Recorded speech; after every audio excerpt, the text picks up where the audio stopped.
Yes, it's that time of year again.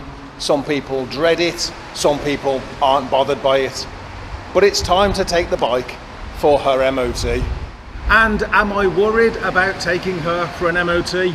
Well, normally I would say no, but this year I'm a little bit 50-50 on it.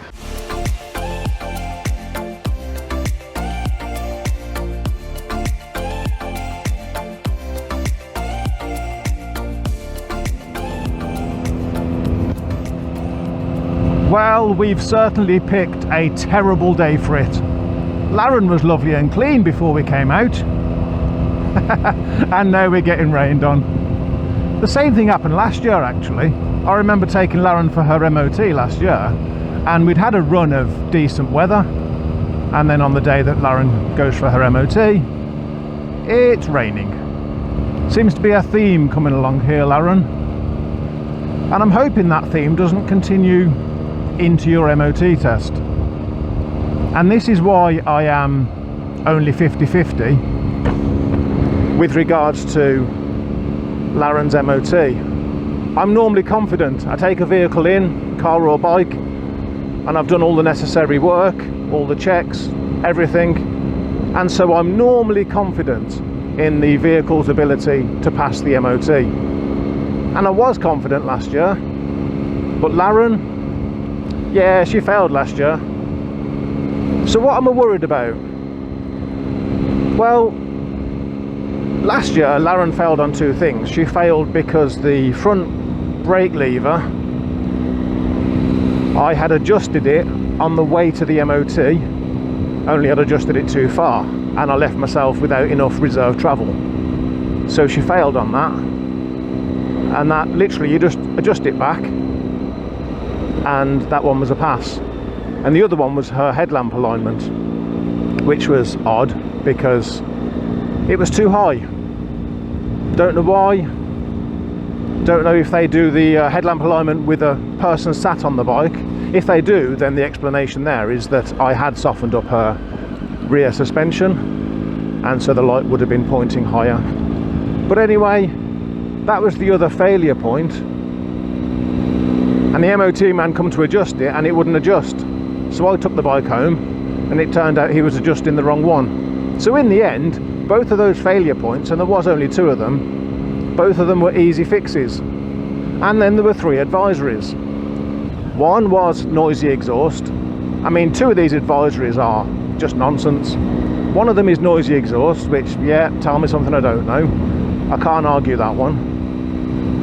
The other one that we seem to get every single year is drive chain slightly loose.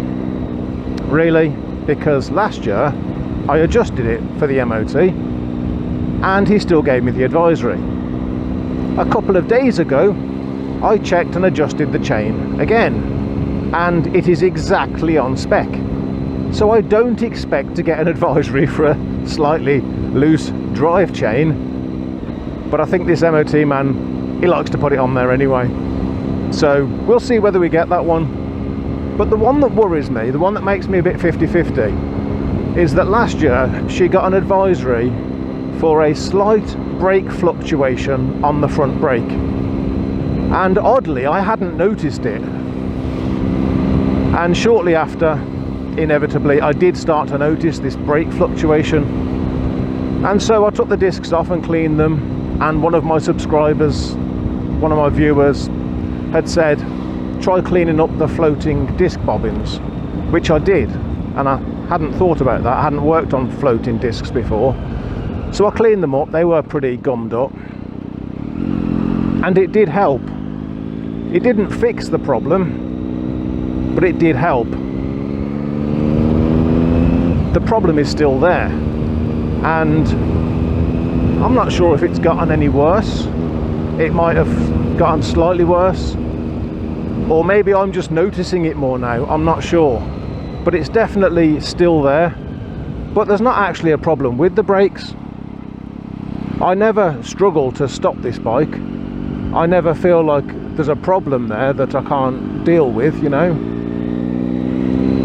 So I don't feel like there is a problem with the brakes, but that brake fluctuation is still there. And I wonder At what point does an advisory for brake fluctuation become a failure for brake fluctuation? And that's what I'm concerned about. So we'll put her in and we'll see how she gets on.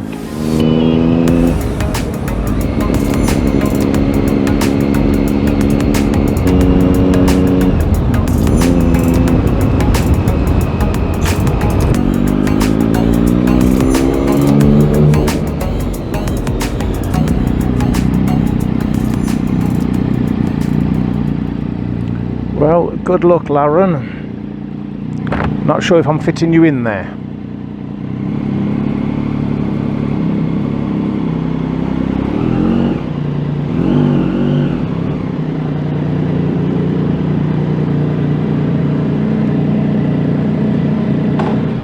Like a glove. Right then, let's go for our usual pit stop. Well, one KFC later, and here I am again, down by the tracks, looking at Lauren's mileage, just trying to work out how many miles she's done since her last MOT. And I don't think it means too much, really. I'm just curious. I don't think the mileage that you've done says too much about you and your bike, unless it's particularly high or low. Looking at Lauren's, looking at what she was on this time last year, and I think at the moment she's on 37,648, I think it is. Now last year it was about 800 miles. This year we've done over 1,000. In fact, we've done closer to 1,100. I'm happy with that. I'm actually a little bit surprised as well, because twice this year she's been off the road. Yeah, so she was off the road with her radiator problem, and she was off the road for about a month with that. Then she was off the road whilst I did her battery tray and battery upgrade. That took her off the road for about another month. So it does surprise me that we've still managed to do almost 1,100 miles. Interestingly, that new radiator, we've done about 600 miles on that, and we've done about 300 miles since we replaced the battery and the battery tray. Thinking about it, twice this year as well, she was also my only method of transport. So although she was off the road twice, and that could have brought her mileage down, because my 306 just likes to take a break from time to time. May I have your attention, please? Because my 306 likes to take a break from time to time, that did mean that Lauren was my only method of transport twice. And it was for about a month each time. 1,100 miles, I'll take it. Right, let's go see what the verdict is from Mr. MOT man. Well, that was interesting. Interesting because, first of all, he didn't tell me that the drive chain was slack, which is nice. It's the first time I've been there and he hasn't told me that my chain was loose. So I'm happy with that. But she has failed. And once again, she's failed on stupid things, which frustrates me. And it's not the MOT man's fault, obviously.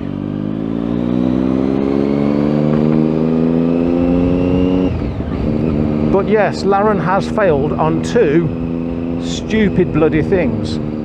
The first stupid thing that she's failed on is apparently when you operate the front brake, the brake light doesn't come on. And when he told me, I was like, no way. There's no way that that isn't working. I went out on Saturday, and when I got back, I thought to myself, I'm not going out on the bike again now until MOT. So we'll check all the obvious, check all the lights, etc. And the brake worked on both the front and the back, and it works perfectly. So what on earth has happened in the last, 3 days? It's probably this bloody rain. It's probably gotten into the switch or something. If I hadn't checked it, then fine, I'd be going, do you know what? I don't know when I last checked that. And normally I do check the bike over more than I have this time, because I was in a bit of a rush today. But I checked those bloody lights 3 days ago and they all worked.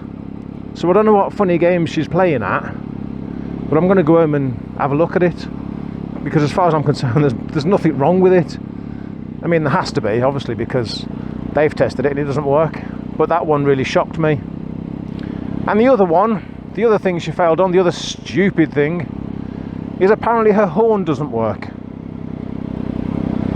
Okay, I'll give them that one. I genuinely don't know when I last checked it. I know I used it because I remember someone pulling out on me, well, sort of like lane drifted into me. I can't remember when it was though, probably a month or two ago. How typical is it that the one time I don't check the horn is the one time that for some reason it stopped working?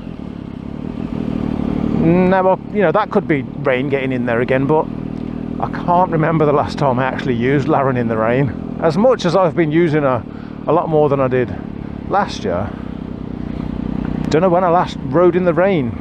So something's definitely amiss there. Hopefully that'll just be an easy fix. So there we go. We have failed on 2 stupid little things. Down and not out, Laren. Let's get home, fix these 2 stupid little things, and get you an MOT.